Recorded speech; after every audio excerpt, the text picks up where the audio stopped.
Welcome students to grey matter enhancer. আজ আবার child psychology বা শিশু মনস্তত্ত্বের কিছু প্রশ্ন আলোচনা করব উত্তর সহ। তাহলে দেখে নাও আজকের ক্লাসে কি কি প্রশ্ন আছে। প্রথম প্রশ্ন, সমস্যার প্রকৃতি অনুসারে বুদ্ধির অভিক্ষা কত প্রকার? 2 প্রকার, 4 প্রকার, 5 প্রকার, 7 প্রকার।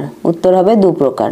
শিক্ষকের প্রকৃত কর্তব্য কি? ছাত্রদের ক্লাসে আটকে রাখা, ছাত্রদের চেতনার বিকাশ ও মূল্যবোধ তৈরি করা, ছাত্রদের পড়ায় উৎসাহিত করা, ছাত্রদের মধ্যে দেশপ্রেম জাগ্রত করা। উত্তর হবে ছাত্রদের চেতনার বিকাশ ও মূল্যবোধ তৈরি করা। পরের প্রশ্ন, ব্রিজের মতে শিশুর কোন বয়সে সমস্ত মৌলিক প্রক্ষোভগুলি বিকাশ লাভ করে?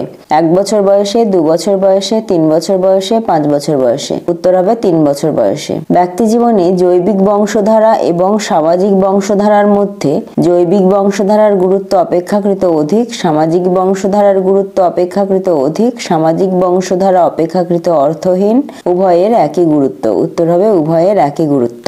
শিক্ষকের কর্তব্য হলো বংশধারা সূত্রে প্রাপ্ত বৈশিষ্ট্যগুলি সম্পর্কে শিক্ষার্থীদের সচেতন করা, শিক্ষার্থীদের যাতে নিজেদের ক্ষমতা ও দুর্বলতা সম্পর্কে সচেতন হয় সে ব্যাপারে সাহায্য করা, অনুকূল পরিবেশ গড়ে তুলতে সাহায্য করা। উপরের সবগুলি। উত্তর হবে উপরের সবগুলি। পরের প্রশ্ন, সামাজিকীকরণ শুরু হয় পরিবারের সদস্যদের মিথস্ক্রিয়ার ফলে, বিদ্যালয়ের মধ্যে সহপাঠীদের সঙ্গে মেলামেশার ফলে, পরিবারের বাইরে প্রতিবেশীদের সঙ্গে আচার আচরণের মধ্য দিয়ে, যখন সামাজিক বুদ্ধি বিকশিত হয়। উত্তর হবে পরিবারের সদস্যদের মিথস্ক্রিয়ার ফলে। পরীক্ষা পদ্ধতির প্রয়োজনীয়তা হলো পঠনে নতুন পদ্ধতি প্রয়োগের জন্য, পড়ুয়াদের অগ্রগতি পরিমাপ করার জন্য। উপরের সবগুলি কোনোটিই নয়। উত্তর হবে পড়ুয়াদের অগ্রগতি পরিমাপ করার জন্য।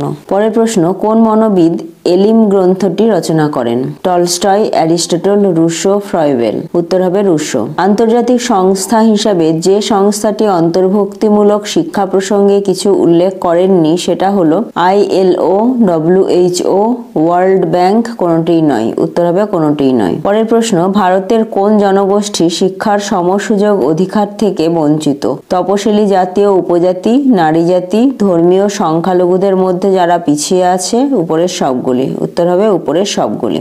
শিক্ষার লক্ষ্যই হলো মানুষ তৈরি করা। এটি কার উক্তি? বিবেকানন্দ, অরবিন্দ, রবীন্দ্রনাথ, গান্ধীজি। উত্তর হবে বিবেকানন্দ। এবং আজকের ক্লাসের লাস্ট প্রশ্ন, টিলার যে খেলার মাঠের কথা বলেছেন সেটি কিসের উপর নির্ভরশীল? অতিরিক্ত শক্তির তত্ত্ব, জটিলতার তত্ত্ব, বিনোদনের তত্ত্ব, পরিপূরণের তত্ত্ব। উত্তর হবে বিনোদনের তত্ত্ব। তাহলে আজকের ক্লাস এই পর্যন্তই। আবার দেখা হচ্ছে পরের ক্লাসে।